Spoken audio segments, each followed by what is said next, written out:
আমরা বলছিলাম ভোরবেলা যিনি ভগবানের মঙ্গল আরতি প্রদর্শনের জন্য স্নান করেন, আর আমার মতো বিষয়ী লোক আর একটু স্নান করে আরামপ্রদ সুখপ্রদ মনে করে আবার একটু ঘুমাবো, স্নানটা করে নি ঘরমাক্ত হয়ে গেছে এই ভেবে স্নান করা, দুটো স্নান কি সমান? একই সময় দুজনে স্নান করলো, জল দিয়ে স্নান করলো, কিন্তু উদ্দেশ্যের পার্থক্য আছে কিনা? আছে কিনা বাবা? একজনের স্নান ভক্তির কারণ হলো, আর একজনের স্থান আত্মসুখ বা দেহ সুখের কারণ হলো। আমি বহুবার বলেছি, পুষ্পিত গোলাপের কাননে দুটো গোলাপ ফুল ফুটে আছে একই গাছের একই বৃন্তে। একজন যুবক যদি ওই গোলাপ ফুলটা তুলে তার সুন্দরী আর যৌবনাবতী সুন্দরী স্ত্রীর খোপায় গুজে দেয়, ওই একই বাগানের একই গাছের একটা গোলাপ কোনো বিবাহিত পুরুষ যদি তার যৌবনাবতী সহধর্মিনীর খোপায় গুজে দেয়, একটু উজ্জ্বল হাসিতে একটু স্তুতি বাক্যে স্ত্রী তাকে প্রণয় সম্ভাষণ জানায়। আর ওই একই গোলাপের বাগানে আরেকজন যুবক প্রভাতে প্রবেশ করে ওই একই বিন্দু থেকে আর একটা গোলাপ তুলে তার পাপড়িগুলো অগরু চন্দন দিয়ে রাধারানীর চরণে দিয়ে দিল। একই বাগান, একই গোলাপের গাছ, একই বিনতে দুটো ফুল, একটা হলো নিজ সুখের কারণ আর একটা হলো ভগবত সুখের কারণ। কারণ কি না? ঠিক তদুপরি মন্দিরে যে দিয়াশলাই দিয়ে প্রদীপের শিখাটি জ্বালালেন, আর রন্ধনের জন্য ওই দিয়াশলাই দিয়ে যে কাঠিটা জ্বালালেন, দুটো আগুন প্রজ্বলন করা কি একই ক্রিয়া হয়? হয় না। আমার বলবার অভিপ্রায় হলো এই, সংসারে যদি কৃষ্ণময়তায় শ্রীকৃষ্ণের সংসার ভেবে আমরা তার দাস অনুদাস ভেবে প্রত্যেকটি কর্ম কৃষ্ণকে সমর্পণ করে করা যায়, তবে গারস্থ আশ্রম আর সন্ন্যাস আশ্রমের মধ্যে কোনো পার্থক্য থাকে না। বরঞ্চ সন্ন্যাসীর থেকেও একজন গৃহী শত প্রতিকূল অবস্থায় যিনি মোহ ত্যাগ করে ভগবানের ভজন করেন, ইনি সন্ন্যাসীর থেকেও শ্রেষ্ঠ বলে পরিগণিত হবেন। পরম পুরুষ ঠাকুর রামকৃষ্ণ বলেছিলেন, ওরে 20 মন পাথর ঠেলে যারা ভগবানের চরণে আসে এরাই শ্রেষ্ঠ। সন্ন্যাসীর কাজই তো ভগবানকে আরাধনা করা, জপ ধ্যান করা, আর গৃহী রোগ শোক অভাব অনটন 20 মন পাথর ঠেলে যারা ভগবানের ভজন করে, আমি এদেরকেই শ্রেষ্ঠ বলি, যারা 20 মন পাথর ঠেলে ভগবানের চরণে আসে। সংসার করুন, আপত্তি নাই, কিন্তু সংসারটা নিজের ভেবে ভোগের ভেবে সংসারে থাকলে সংসার থেকে নিষ্কৃতি কোনোদিনই মিলবে না। ব্রহ্মা বললেন তারা মোহ বেড়িতে আবদ্ধ হয়ে গেল। কি বেড়িতে? কারাগারে দাগে আসামিদের হাতে পায়ে বেড়ি থাকে, আমাদেরও কম বেড়ি না। সংসারে আমাদের হাতে পায়ে মনে মোহমায়ার বেড়ি আছে। এত মোহমায়া, সেই মায়া ত্যাগ করে ভগবানের হতে পারলাম না। একটা কথা বারবার বলি, সংসার করবার জন্য মহাপ্রভু 3টে আদেশ দিয়েছিলেন। সারি অনাচার করো কৃষ্ণের সংসার, অনাচার ছেড়ে দাও, কৃষ্ণের সংসার করো, ভগবানের সংসার করো। এই সংসার যদি ভগবানের করতে পারো, এটাই আশ্রম হবে। তুমি এখানে বসে এই সন্ন্যাসী শিরোমণি হতে পারবে। শুধু ভক্তগণ, এই জন্য কৃষ্ণের সংসার না ভেবে যদি মোহের সংসার হয়, আমার সংসার হয়, তখনই মোহ এসে যাবৎ কৃষ্ণ নতে জনা। তোমাতে মন প্রাণ না দিয়ে যারা সংসার করছে, তাদের মোহের সংসার, কৃষ্ণের সংসার নয়। আর কারা গৃহম গৃহম, সংসারে যারা ভজনহীন, তোমাতে সমর্পণহীন, এই সংসার তাদের কাছে কারাগার। তাদের কাছে সংসার সংসার নয়, সংসার অসাৎশত লয়াম দুঃখ লয়াম, এটিই তখন কারাগার। ব্রহ্মা তখন বলেছেন প্রচণ্ড তাপদহ। আমি সময় হয়তো বেশি নেব না, তবু আপনাদের বলবো, একটু বাড়িয়ে সময় বাড়াতে বলছেন, তবু আপনাদের নিবেদন করব যে দেখুন, ব্রহ্মা একটা প্রশ্ন তুলেছেন। আজকের আলোচনার মধ্যে এটাই সারাৎসার, এইটা নির্যাস। ব্রহ্মা প্রশ্ন তুলেছেন, ভগবান আচ্ছা, সংসারে থেকে যারা তোমাকে মন প্রাণ দিয়ে মোহমায়া ত্যাগ করে রাগ দেশ তোমার প্রতি অর্পণ করে ভজন করছে, আর ভগবান যারা সন্ন্যাসী জ্যোতি আশ্রমী, এদেরকে কি তুমি একই রকম কৃপা দেবে, একই রকম করুণা করবে? আচ্ছা, যারা তোমার সাথে শত্রুতা করছে তাদের প্রতি যে করুণা, আর বৃন্দাবনবাসী ব্রজবাসীরা তোমাকে যে সর্বস্ব দিয়ে ভালোবেসেছে, এদের কি তুমি সমানভাবে কিছু দেবে? কথাটি আর একটু পরিষ্কার হোক। ব্রহ্মা বলছেন ভগবান আমার মাথা ঘুরছে। বলে কেন ঘুরছে? বলে আমি সিদ্ধান্ত নিতে পারছি না, আমি বিচার করে মীমাংসায় আসতে পারছি না। কেন ব্রহ্মা তখন বলছেন, যে পুতনা তোমায় হত্যা করতে গেল বিষ খাইয়ে, যিনি রুধির সনা, যিনি বাল ঘাতিনী, যিনি পবিত্র না, রাক্ষসী পুতনা, অগাসুর বাগাসুরের ভগ্নী। আচ্ছা ভগবান, সেই পুতনা তোমাকে কালকূট বিষ দিয়ে হত্যা করতে গেল, তাকে তুমি ধাত্রীগতি বা মায়ের স্থানে বৈকুণ্ঠে দিলে। তাহলে দেবকী যশোদা এবং ব্রজবাসীরা যারা তোমাকে সন্তানের ন্যায় ভালোবেসেছে, তাদেরও যদি এক স্থান দাও, বিচারে মিলছে না, সবাই সমান পাবে কেন? বোঝা যায় কি মা সিদ্ধান্তটি? যিনি বিষ দিয়ে গোবিন্দকে হত্যা করতে গেছেন, তাকেও ধাত্রীগতি মাতৃগতি দিচ্ছেন। আর যারা সর্বস্ব দিয়ে ব্রজে গোবিন্দকে ভালোবাসছেন, তাদের যদি একই গতি দিয়ে দেন, দুজনের প্রাপ্য কি এক হওয়া উচিত? পুতনার যা পাবে আর যশোদাও তাই পাবে, এক হওয়া উচিত কি? কিন্তু ব্রহ্মা বলছেন আমি বুঝতে পারছি না, তোমাকে যারা শত্রুতা করছে, তোমার সাথে যাদের বিদ্বেষ, তোমাকে যারা বিষ খাইয়ে মারতেও আসছে, তুমি তাদের মুক্ত করে দিচ্ছ, বৈকুণ্ঠে পাঠাচ্ছ। আর ব্রজবাসীরা সর্বস্ব দিয়ে তোমাকে ভালোবেসেছে, তাদেরও তুমি একই গতি দিচ্ছ। হিসাবে তো মিলছে না।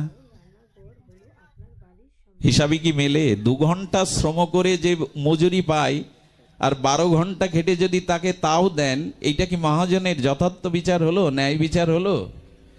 তোমাকে সর্বস্ব দিয়ে যারা ভালোবেসেছে তাদেরও যা দেবে, আর তোমার সাথে শত্রুতা করে বিষ খাওয়াতে গেলেও তাই দেবে। বিচার মিলছে না। ব্রহ্মার মাথা ঘুরছে। ব্রহ্মা বললেন আমি বিচার করে পাচ্ছি না যে এটা মীমাংসা কি হবে।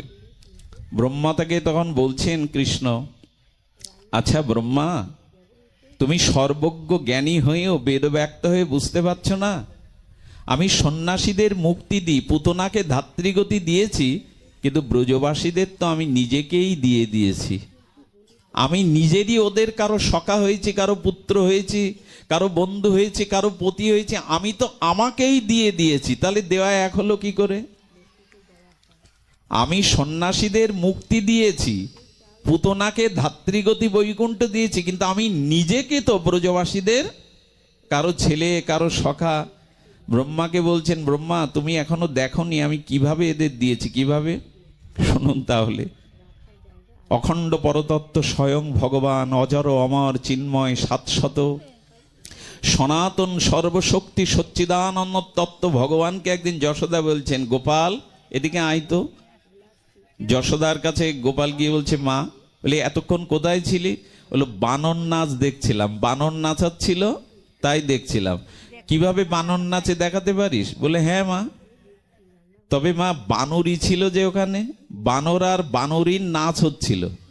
যশোদাকে তখন কানাই বলছেন, মা বানর নাচ আমি দেখাতে পারি, কিন্তু বানরই দরকার যে। তো বললেন দেখা একটু, আমি বানর নাচ দেখা। আজ স্বয়ং ভগবানকে যশোদা বানর নাচ দেখাতে বলছেন। গোবিন্দ বলছেন আমি কতখানি এদের দিয়েছি ব্রহ্মা দেখো। তো পাশে একটা গোপী দাঁড়িয়েছিল, বলছে গোপী তুমি বানরই সাজো আমার সাথে, মানে আমার বইয়ের ভূমিকায় বানরই সাজো। বানর খেলা দেখেছেন তো? লাঠি হাতে দেয়, দিয়ে ওই স্ত্রী সামনে যায়, ও পেছনে পেছনে, কোথায় যাচ্ছ? শ্বশুর বাড়ি। এরকম ছোটবেলায় দেখেছি বানর খেলা। এখনো যদি অনুকরণ করতে বলেন আমি হয়তো দেখাতে পারি লাঠি নিয়ে, তো সেটা এখন শোভা পাবে না। তো স্ত্রীর আঁচল ধরে হাতে একটা লাঠি বানরের যাচ্ছে, গোপীদের বলছেন এই তুমি বানরই সাজো, এসো তাড়াতাড়ি বানর সাজো, মা দেখতে চেয়েছে বানর খেলা। তখন ওই ব্রজগোপিকাকে আর ওইরকম সাজিয়ে সামনে ওর আঁচল ধরে লাঠি নিয়ে বলছেন কোথায় যাচ্ছ? তো শ্বশুর বাড়ি যাচ্ছি। ব্রহ্মাকে বলছেন, ব্রহ্মা সন্ন্যাসীর কাছে, কোনো জ্ঞানীর কাছে আমি বানর সেজে বানর নাচ দেখাই তো? বললেন প্রভু তাই কি হয়? তুমি ওদের কাছে কি বানর সাজো? ওদের কাছে পরমাত্মা সাজো, ওদের কাছে অখণ্ড অদ্বয় ভগবান সাজো। বলে এই দেখো আমি কতখানি দিয়েছি। ঠিক বাচ্চা ছেলে মায়ের সামনে যেমন বানর নাচ হাত পা লাফিয়ে দেখায়, আমি স্বয়ং ভগবান হলেও যশোদার প্রেমের কাছে বানর হয়ে নৃত্য করছি। আমি বানর হয়ে তার সামনে তাকে আনন্দ দেওয়ার জন্য নৃত্য করছি। বলো তো আর কিভাবে দেব নিজেকে? আমার বলবার অভিপ্রায় হলো, ভগবানকে যদি ভালোবাসতে পারেন, স্বয়ং ভগবান তার ভগবানত্ব ঐশ্বর্য ছেড়ে আপনার প্রেমের কাছে তিনি বানর নাচও দেখাতে পারেন। আহা, ভগবানকে কোথায় প্রেমে নামানো যায়? সন্ন্যাসীর কাছে ভগবান এরকম বানর খেলা দেখাবে তো? বাবা, জ্ঞানীর কাছে দেখাবে তো? দেখাবে না। আর একদিনের ঘটনা শুনুন। লীলাটি হলো, শ্রীকৃষ্ণ ব্রজে বসে আছেন, যমুনা পুলিনে অন্তরঙ্গ সখাদের নিয়ে বসে আছেন। কাদের নিয়ে বসে আছেন? সখাদের নিয়ে। খুব ধ্যান দিয়ে শুনতে হবে। সখাদের নিয়ে যখন বসে আছেন, তখন সুবল হঠাৎ উঠেছে। সুবল ওঠার সাথে সাথে শ্রীকৃষ্ণের বয়স তখন 7 বছর। কয় বছর? 7 বছর। যখন সুবল উঠেছে, সুবল কৃষ্ণের থেকে অনেক বড়। যেই উঠেছে বলছে, সুবল কোথায় যাচ্ছিস? সুবল বলছে, বারে, আরে আমার বিয়ে হয়েছে জানিস না? বিবাহের পরে এখনো বউকে আমি ঘরে আনিনি, আজকে বউকে আনতে যাব। যখন বলছে শ্বশুর বাড়ি যাব, স্বয়ং ভগবান তখন ওর হাত ধরে বলছে, সুবল আমিও শ্বশুর বাড়ি যাব। কি বলছে ভগবান? আমিও শ্বশুর বাড়ি যাব। তো তখন বলছেন, শ্বশুর বাড়ি কি তুই জানিস কানাই কাকে বলে? বলে শ্বশুর বাড়ি মানে এরকম বর্ষনা, বৃন্দাবন, এরকম একটা কোনো গ্রাম, তুই যে গ্রামে যাচ্ছিস। বলে না রে, শ্বশুর বাড়ি মানে কোনো গ্রাম নয়। তাহলে শ্বশুর বাড়ি মানে কি, তুই আমাকে বোঝা। আচ্ছা, শ্বশুর বাড়ি বুঝাতে গেলে আপনাকে বললে কি বুঝাবেন? শ্বশুর বাড়ি কাকে বলে কৃষ্ণ জানে না। সুবল তখন বলছেন, দেখ, বাবার বাড়িকে বাবার বাড়ি বলে, আর মা যেখানে জন্ম নেয় তাকে বলে মার বাড়ি বা মামার বাড়ি। আর যেখানে মানুষ বিয়ে করে, বউয়ের বাড়িকে বলে শ্বশুর বাড়ি। কৃষ্ণ সঙ্গে সঙ্গে বলছে, তাহলে আমি শ্বশুর বাড়ি যাব, বউয়ের বাড়ি যাব। আরে বেটা, তোর তো বিয়ে হয়নি, আমার বিয়ে হয়েছে বলে আমার শ্বশুর বাড়ি আছে যাচ্ছি, তোর তো বিয়ে হয়নি, তুই যাবি কি করে? শোন, আমি তোকে বলছি, আগে বিয়ে হবে, তোর বউয়ের যে বাড়ি সেটা শ্বশুর বাড়ি, তখন তুই যাবি। সুবলকে তখন বলছে, শোন, শ্বশুর বাড়ি তো নিলি না, তো নূতন বউকে যখন আনবি আমার মুখটা আগে দেখাবি, নূতন বউ কেমন আমি দেখব। ভগবান এখানে তার ঐশ্বর্য ভুলে, ভগবানত্ব ভুলে সখাদের সাথে কিভাবে সরল লীলা আস্বাদন করছেন দেখুন। কারণ ঐশ্বর্য প্রকাশ করলে, সর্বজ্ঞতা প্রকাশ করলে ভগবানের এই লীলা হবে না। সুবল যখন শ্বশুর বাড়ি গেল, কৃষ্ণের মন খারাপ, কানাইয়ের মন খারাপ, গোপালের মন খারাপ, আমি কেন শ্বশুর বাড়ি যেতে পারলাম না। ছুটে নন্দভবনে এসে দেখে মা যশোদা নারায়ণের পূজা করছে, কুলদেবতার। মার কোলে গিয়ে বলছেন, মা তুলসী দেওয়া রাখো, আমার বিয়ে দাও, আমার বিয়ে দাও। কেন রে গোপাল? বলে আমি শ্বশুর বাড়ি যাব। সুবল গেছে শ্বশুর বাড়ি, আমি শ্বশুর বাড়ি যাবই। সর্বজ্ঞ ভগবান কেমন শিশুর মতো আচরণ করছেন দেখুন। মা যশোদা বলছে, ওরে মনে মনে তাহলে এখন শ্বশুর বাড়ি যাওয়ার স্বাদ হয়েছে। আরে তোকে ঘুম থেকে আমিই তো জাগাই, আমিই তো তোর মুখ প্রক্ষালন করে দিই, তোকে স্নান করে দিই, শৃঙ্গার করে দিয়ে পোশাক পরিয়ে দেই, তোকে খাইয়ে দেই, তাকে ঘুম পাড়াই। তুই এখনো ছোট, ছোটদের বিয়ে করা যায় না, বড় হ। গোবিন্দ তখন বলছেন, মা বড় হবে কবে?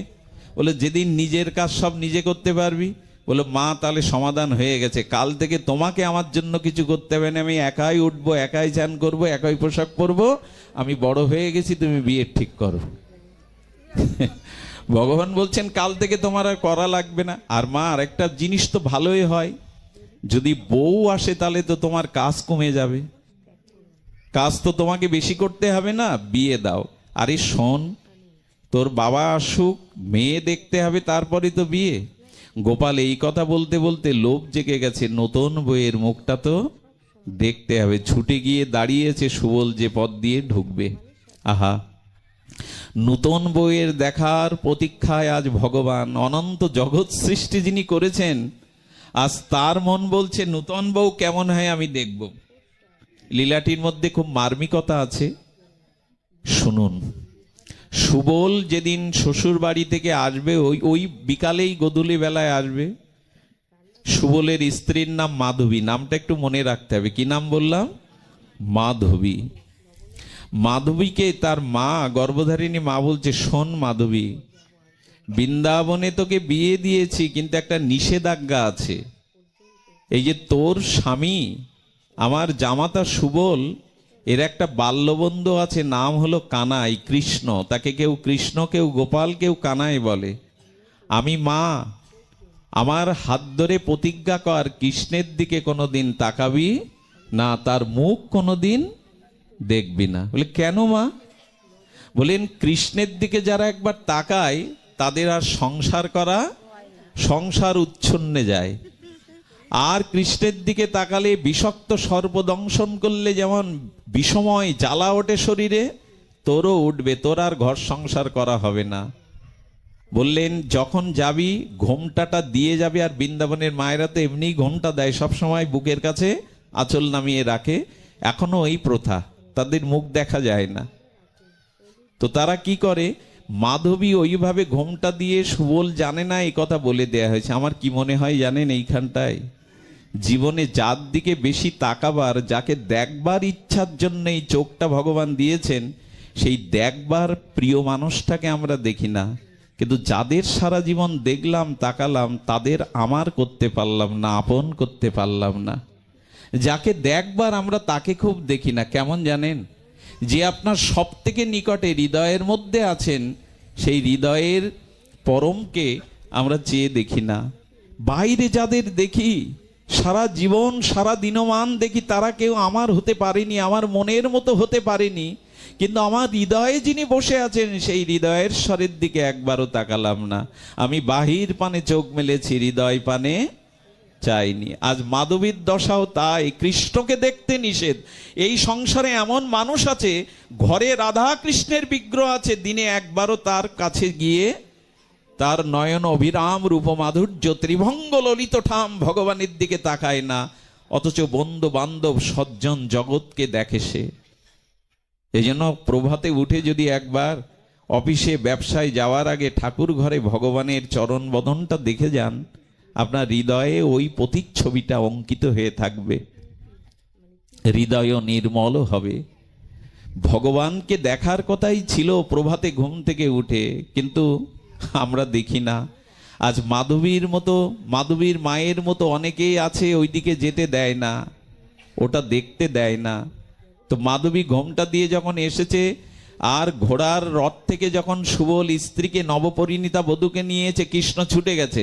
কৃষ্ণ ছুটে গিয়ে বলছেন, সুবল, সুবল বউ দেখা, সুবল বউ দেখা। যেই বলছেন, বলে কৃষ্ণ দেখাচ্ছে, এই তুমি ঘোমটাকে একটু খোলো তো, আমার বাল্যবন্ধু কৃষ্ণ এসেছে। যেই কৃষ্ণ নাম শুনেছে, আরো আটোশটো হয়ে হাত দিয়ে ঘোমটাটা জোর করে ধরেছে। সুবলকে কানে কানে বললেন, মার নিষেধ আছে ওর মুখ দেখবার। যেই বলেছে ওকে বলে দিন আমি ওর মুখ দেখবো না, কৃষ্ণের চোখে জল এসে গেছে। কৃষ্ণের চোখে জল এসে বলছে, বধূ তুমি আমার মুখ দেখবে না? তবে শোনো, জগতে মুনি ঋষি মুনীন্দ্র যোগীন্দ্র অমলাত্মা বিমলাত্মগণ এই জগতে যুগ যুগ ধরে তপস্যা করে আমাকে দেখবার জন্য। আমি তোমার সামনে দাঁড়িয়ে তোমার মুখবদন দেখবো, নূতন বইয়ের মুখ কেমন হয় তুমি দেখবে না, ঘোমটা দিয়ে জোর করে ধরে রেখেছো। তবে আমিও প্রতিজ্ঞা করছি, আমাকে দেখবার জন্য এক সময় তোমাকে ছটপট করতে হবে, কাঁদতে হবে, তবু আমি তোমায় দেখা দেব না। আমি বলে গেলাম, সুবল তোর বউকে বলে দে, আমাকে দেখবার জন্য একদিন তাকে কাঁদতে হবে, ছটপট করতে হবে, কিন্তু আমি দেখা দেব না। গোবিন্দ অশ্রু সজল নয়নে আর ফিরে এলেন ব্যথাতুর হৃদয়ে। ভগবানকে আমরা দেখি না, ভগবানকে না দেখলে না ভগবানেরই কোথায় একটা কষ্ট হয়। এই জন্য 10,000 গাভী দান করলে যে পূর্ণ হয়, দিব্য আরতির সময় ওই আরতির দীপশিখায় উজ্জ্বল নির্মল্য আলোকে যারা ভগবানের বদনটা দর্শন করে 10,000 গাভীর দানের ফল হয় আরতিরত ভগবানকে দর্শন করলে, আরতিরত ভগবানের শ্রীবদন দর্শন করলে। এই জন্য আরতির সময় সবাই উঠে দাঁড়ায়, কেন জানেন? যাতে ভগবানের শ্রীবদনটা দৃশ্যমান হয়, দেখা যায়। 10,000 গাভী দান করলে ব্রহ্মবৈবর্ত পুরাণে বলছেন যে পূর্ণ না হয় নির্মাল্য নির্মঞ্চনীয় আরতির সময় ভগবানের দিব্য মাধুর্যময় বদন দর্শন করলে তা ফল লাভ হয়। আজ ভগবান কাঁদতে কাঁদতে চলে গেল, মাধবীর জীবন রাতটুকু কাটলো, প্রভাতে যেই ঘুম থেকে উঠেছে দেখে পুরো ব্রজবাসীরা সবাই কৃষ্ণ কৃষ্ণ বলছেন। যেখানে দুজন এক জায়গায়, সেখানে বলল, জানিস কৃষ্ণকাল ননি চুরি করতে এসেছিল, কৃষ্ণকাল আমার নদী ভাণ্ড ভেঙে দিয়েছে, সকলের মুখে কৃষ্ণের জয়গান। কৃষ্ণ যখন গোষ্ঠে যাচ্ছে, গোপাল গাভীর বৎসের পাল নিয়ে যখন গোষ্ঠে যাচ্ছেন, তখন যশোদা বলছে, গোপাল শোন।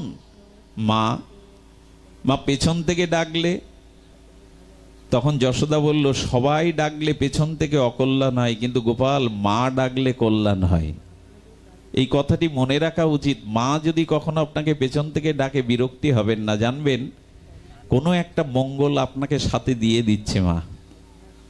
মা একটা আলাদা চরিত্র। কেমন চরিত্র জানেন? আমি নিজে দেখেছি, একজন বাইরে 3 মাসের কাজে গিয়েছিল ভিসা করে ইন্ডিয়ায়। 3 মাস পরে যেদিন সে বাড়ি ফিরল, তার সামনে 4 জন ব্যক্তি দাঁড়িয়েছে। একটু ধ্যান দিয়ে শুনুন। 3 জন ব্যক্তি দাঁড়িয়েছে, বাবা, মা, স্ত্রী আর পুত্র, 4 জন। প্রথমে বাবা বলছে, কিরে ঠিকঠাক কাজ টাজ করতে পেরেছিলি তো? এই স্ত্রী এগিয়ে গিয়ে বলছে, কি টাকা পয়সা কিছু আনতে পেরেছো তো? কি বলছে? 4 মাস তো গেলে, টাকা পয়সা ঠিকঠাক আনতে পেরেছে তো? ছেলে গিয়ে বলছে, বাবা আমার জন্য কি এনেছো? কিন্তু মা দূরে দাঁড়িয়ে চোখের দিকে তাকিয়ে, মুখের দিকে তাকিয়ে বলছে, খোকা তোর বোধহয় আজ খাওয়া হয়নি। বাবার লক্ষ্য গেল ছেলে ঠিকঠাক কাজ পেয়েছিল কিনা, কাজ করেছে কিনা। স্ত্রীর লক্ষ্য হলো কত এনেছো, পরিশ্রম করে যা কিছু এনেছো। পুত্রকন্যা দাবি করে, আমার জন্য কি এনেছো? মায়ের দৃষ্টি মুখের দিকে তাকে, খোকা তোর বুঝি খাওয়া হয়নি, আয়। কেন জানেন? মায়ের পেট থেকে তো আমরা আসি, এই জন্য সারা জীবন মায়ের লক্ষ্য পেটের দিকেই থাকে। কেউ না বুঝলে দেখবেন মা বুঝে নাই তোমার খাওয়া হয়নি। একটা আলাদা চরিত্র। মার লক্ষ্য চিরদিনই সন্তানের ওই পেটের দিকে, অর্থের দিকে, কি আনলো তার দিকে না। এই চরিত্র জগতে বড় বিরল। কিন্তু দুঃখ হয়, সেই মাকে যখন ভাগাভাগি করা হয়, 2 ছেলের বাড়ি 6 মাস 6 মাস ভাগ, এটাও কি সম্ভব? আমরা কি বলতে পারি না, মা 1 মুঠো লবণ ভাত জুড়লে তোমার এখানেই জুটবে, কোথাও যাওয়া হবে না। আমি সারাদিন ক্লান্ত শ্রান্ত হেসে যখন তোমার মুখটা দেখবো, মা বলে ডাকবো, তখন আমার হৃদয়ের সব জ্বালা জোড়াবে। এই জায়গাগুলোকে নষ্ট করবেন না। এই ভাগাভাগির পেছনে মাকে নিয়ে যাবেন না। এখন মা গো ভাগ হয় সম্পত্তির মতো, এইগুলো উচিত নয়। তো এই জন্য মা যদি পেছন থেকে ডাকে, সেটা কল্যাণের। গোপাল শোন। যশোদার কাছে এসে গোপাল বলছে, মা বলো। যশোদা তখন বলছে, নাচ তোর বিপদ হবে রে। স্বয়ং ভগবানকে বলছেন, প্রেমের কাছে গোবিন্দও কত অবশ শিশুর মতো, তোর বিপদ হবে রে। কেন মা, কেন বিপদ হবে? বলেন, আমার পায়ের ধুলো তো আজ মাথায় মাখলি না, গায়ে মাখলি না। আরে বাবা মার পায়ের ধুলো গায়ে মাখে না মেখে বাইরে গেলে বিপদ হয়, অকল্যাণ হয়, জানিস না এটা? ভগবানের চোখে জল ছলছল করে উঠেছে। মা সত্যিই তো, যে কটা দিন তোমাকে প্রণাম করিনি, অগাসুর বগাসুর কত অসুর এসেছে, বিপদে ফেলেছে, দাও মা। যশোদা পায়ের ধুলোটা আর হাতে করে নিয়ে গোপালের মস্তকে, বুকে আর অঙ্গে মাখিয়ে দিল। ভগবান ব্রহ্মাকে বললেন, যুগ যুগান্তর তপস্যা করে যোগী ঋষিরা আমার চরণ পাওয়ার জন্য ধ্যান যোগ তপস্যা অবলম্বন করে, আর আমি স্বয়ং ভগবান আজ মায়ের পাদ ধুলো অঙ্গে মেখে অভিষিক্ত হচ্ছে। এটা দেখো না আমি কতটা দিয়েছি মাকে। আচ্ছা, নন্দ বাবা একদিন বলছেন, কানাই, গোপাল আচ্ছা, আমার পাদুকা, আমার জুতোটা কোথায় রেখেছিস বলতে পারিস? গোপাল বলছে, বাবা তুমি দাঁড়াও, আমি খুঁজে এনে দিচ্ছি। বৃষ্টি হয়েছিল, তুমি বাহির বাড়িতে কাদা মেখে গেছে জুতোটা, ওই জন্য ভারী হয়েছে, ওখানে রেখে আসছে, আমি এনে। গোপাল দৌড়ে গেছে। চাকর বাকর তো ছিল নন্দ বাবার। গোপাল গিয়ে কি করেছে জানেন? প্রথমে হাত দিয়ে বাবার জুতোর যে ময়লাগুলো ছিল, কাদাগুলো ছিল, পরিষ্কার করেছে। গোপালের বয়স তখন 3.5 বছর। বাবার জুতো কোথায় করে নিতে হয় ভেবে নিচ্ছে। ভেবে নিয়ে কি করলো জানেন? একটা জুতো মাথায় আর একটা বুকের কাছে, ছোট ছোট হাত তো, 3.5 বছর বয়স, ওইভাবে বয়ে এনে বাবার পায়ে এসে দেখে বললো, বাবা এই দেখো তোমার জুতো। ব্রহ্মা যে আমাকে সন্তানের ন্যায় প্রীতি বাৎসল্য ভালোবেসেছে না, আমি তার জুতোটা বুকে আর মাথায় নিতে আমারও আনন্দ হয়। আমার বলবার অভিপ্রায় হলো এই, ব্রহ্মা বলছেন তুমি এদের কি দিয়েছ? সবাইকে সমান মুক্তি দিচ্ছ, বৈকুণ্ঠ দিচ্ছ, গোলক দিচ্ছ। গোবিন্দ বললেন, দেখো যারা আমাকে ভালোবাসে, যারা আমার প্রতি প্রীতি সম্পাদন করে, আমি তাদের মাথার জুতো বুকে নিতে স্বাচ্ছন্দ্য বোধ করি, আনন্দ বোধ করি। স্বয়ং ভগবান প্রীতি এবং প্রেমের কাছে এতটা বিগলিত, এতটা বশীভূত তারা। শুধু ভক্তগণ, মাঝে মাঝে মাঝে মাঝে গোপাল ব্রজবাসীদের দুয়ারে যেত, আর ব্রজবাসীদের দুয়ারে গিয়ে কি করতো জানেন? দুয়ারে যাওয়ার সাথে সাথে ব্রজবাসীরা ঘিরে ফেলতো। খুব ধ্যান দিয়ে শুনুন। ঘিরে ফেলতে গোপাল, আচ্ছা এক কাজ করতো, তুই একটু নাচ দেখাতো। গোপালকে বলছে, তুই একটু আমাদের সামনে নাচ দেখাবি, আমরা ঘিরে দাঁড়াচ্ছি, নাচ দেখাবি। বলে, শুধু শুধু নাচ দেখবে? নাচ দেখতে গেলে কিছু নাড়ু দাও, ননি দাও। গোবিন্দ একটু নাড়ুর লোভে, ননির লোভে, ওই তাদিন দিন্না নাতিন তিন্না করে উনি ওদের মধ্যে নাচছেন। পদকর্তা সুখদেব গোস্বামী বললেন, অনন্ত বিশ্বব্রহ্মাণ্ডের অনন্ত কোটি জীবকে যিনি মায়ার দ্বারা নাচাচ্ছেন, সেই ভগবান এক নাড়ুর লোভে আজ ব্রজবাসীদের ঘিরে ঘিরে নৃত্য দেখাচ্ছেন। যে ভগবান অনন্ত জীবকে নাচাচ্ছেন মায়ার দ্বারা, এই দেখো ভালোবাসা প্রীতি ভগবানকেও আজ নাচাচ্ছেন। অনন্ত বিশ্ব ব্রহ্মাণ্ডের জীবকে মায়ার প্রহলিকায় ভগবান নাচান, সেই ভগবান আজ নৃত্য করছে একটা নাড়ুর লোভে। নাড়ু দাও, নাচবো। ভালোবাসায় কিভাবে বিবশ ভগবান, প্রেমে কি করে বশীভূত হন ভগবান। ব্রহ্মা, যারা আমায় সর্বস্ব দিয়ে ভালোবাসে, আমি একটা নাড়ুর লোভে তাদের সামনে নিত্য পর্যন্ত করি, নিত্য করি। শুধু ভক্তগণ, এই জন্য বলবার অভিপ্রায় এই, যাবৎ কৃষ্ণ নতে জানা। ব্রহ্মা বললেন, যতদিন জীবের ভালোবাসাটা তোমাকে না দেবে, ততদিন মন তার চুরি হয়ে যাবে রাগ দেশে, তার জীবনে সংসারে আসবে মোহ, আর সংসার তখন হবে কারাগার। এই চরম সত্য কথা। চরম সত্য এই জন্য যে বিভীষণ রামচন্দ্রকে মন প্রাণ দিয়েছিল, ভজন করেছিল। এই জন্য লঙ্কায় সব পুড়লে বিভীষণের ঘর পড়েনি, লঙ্কায় সব ধ্বংস হলে বিভীষণ ধ্বংস হয়নি। এটাই প্রমাণ করে ভগবানকে সর্বস্ব অর্পণ করো। নিজের স্নিগ্ধতা, নিজের প্রীতি, নিজের অনুরাগ অন্যকে দেবে, তবে পরে দেবে, আগে ভগবানকে দাও। ভগবানকে দিয়ে প্রসাদী করে জগৎকে দাও। ভুল করো না। ভালোবাসার আধার আশ্রয় ভগবানকে ভালোবাসাটা দাও। এটি না দিয়ে যদি অন্যকে দাও, তবে সংসারের কর্মফল কখনো ফুরাবে না। পরম পুরুষ রামকৃষ্ণ এই পরমহংস কুলতিলক বলেছিলেন, দেখো ভগবানকে যদি হৃদয়ে গর্বে ধারণ করো, হৃদয় গর্বে ভক্তিরূপে ধারণ করো, এ সংসারের কর্ম কমে যাবে, আসা যাওয়া কমে যাবে। আমরা বীজ থেকে যেমন বৃক্ষ দেখি, বৃক্ষ থেকে তেমন বীজ দেখি। বীজ থাকলে বৃক্ষ, বৃক্ষ থাকলে বীজ ফুরাবে না। তেমনি যতদিন পাপপূর্ণ কর্মফল আছে, ততদিন পুনঃ পুনঃ জন্ম মৃত্যু চক্রে আবর্তনশীল হয়ে আসতে হবে। পুনঃ জন্ম, পুনঃ মৃত্যু, পুনঃ মাতৃগর্ভে, পুনঃ মৃত্যুর স্বাদ, পুনঃ কর্মফল ফুরাবে না। কিন্তু যদি বীজটাকে ভেজে দিতে পারো, ধানের খোসাটা তুলে দিতে পারো, আর অঙ্কুর হবে না। তেমনি মন প্রাণ যদি ভগবানকে ভালোবাসতে পারো, অনুরাগ প্রীতি দিয়ে সমর্পণ করতে পারো, আসা যাওয়া চক্র থেমে যাবে, আর আসা যাওয়া হবে না। কর্ম কমে যাবে, কর্মফল ক্ষয় হয়ে যাবে। ঠাকুর দৃষ্টান্ত দিলেন কি জানেন? কারো ঘরের পুত্রবধূ যদি গর্ভবতী হয়, প্রথম সন্তান সম্ভবা, শাশুড়ি কি বলে জানেন? যে শাশুড়ি 24 ঘন্টা খাটিয়ে নিত, উঠতে বসতে গালি দিত, তার বংশের উত্তরাধিকার পেটে এসেছে বৌমার, বলে বৌমা এখন আর বেশি কাজ করতে হবে না, তুমি বসে থাকো, কাজগুলো আমি করছি, জল আর তোমাকে আনতে হবে না, আমি জল আনতে যাচ্ছি। শাশুড়ির এই দয়া আসলো কেন বৌমার প্রতি? কাজ কমিয়ে দিল কেন? তার শরীরের এত আদর যত্নের কথা ভাবছে কেন বলুন তো?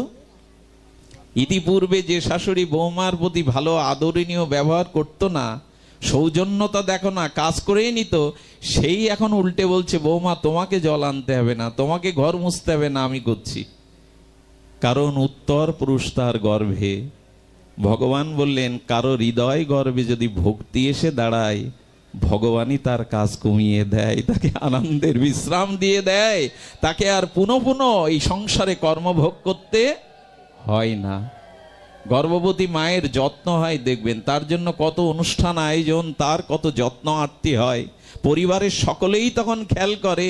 তোমার হৃদয় গর্ভে যদি ভগবানকে এই গর্ভে বসাতে পারো, দেবতা বলো, মনি ঋষি বলো, জগৎ বলো, সবাই তোমাকে প্রীতি করবে, তোমার আসা যাওয়ার কর্মচক্রটা স্থিমিত হয়ে যাবে। পরম পুরুষ রামকৃষ্ণদেব কথামৃতে এই ঘটনাটা বলেছেন।